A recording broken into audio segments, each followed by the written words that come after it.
Hi, hello everyone! Mini vlog update. Samahan niyo ako for today's ganap.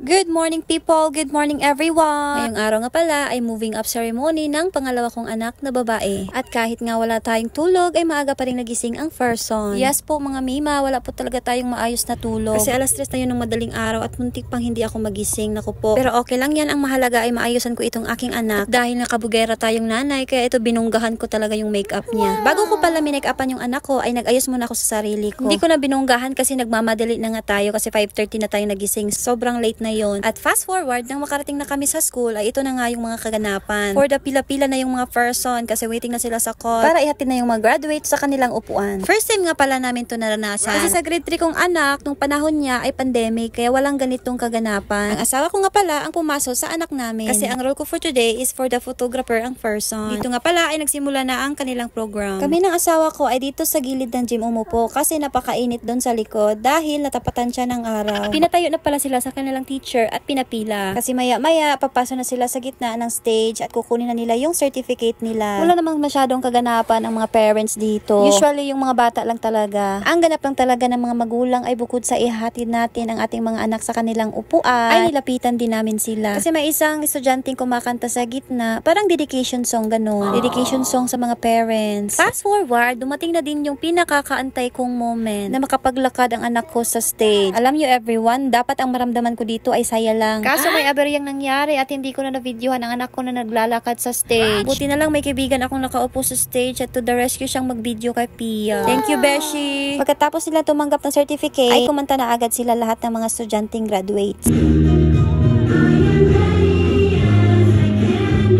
Pangiti-ngiti lang ako nagbi-video dyan sa kanya pero naiiyak na ako. Pinipigilan ko lang kasi nakakahiya. Char. Hindi naman siguro yan maiiwas sa nating mga parents, no? Na ma-overwhelm sa kaganapan sa buhay ng mga anak natin. Tinawag at nilapitan pala ako ng beshi ko dito kaso di ko narinig kasi maingay. Sorry beshi, ako kadungo. At fast forward, mga bandang alas 11 ng tanghali ay pauwi na kami nito. Kami na lang ng mga bata kasi yung papa nila nag-work na. Nag-undertime pala siya para ma-witness at mag-assist sa aming anak na mag-graduate na. Pagod at naaantok na pala ang all dito. Ikaw ba naman ang walang maayos na tulog? Kaya pag uwi, ayan, tulog lahat. Pero pinakain ko muna sila bago sila matulog. Pero ako, hindi na ako kumain kasi naaantok na talaga ako at napagod. Fast forward, pagkagising namin, eto, pinakain ko tong bunso ko. Maya, pagkatapos niya, ako naman yung kumain kasi gutom na gutom akong gumising eh. At pagkatapos ay tumambay kami dito sa labas. Bali, alas 5 na to ng hapon. At ang ate Pia ay tulog pa rin kasi sobrang pagod. At yan lang muna for today's video. Thank you for watching guys. Love you all. God bless. Mwah.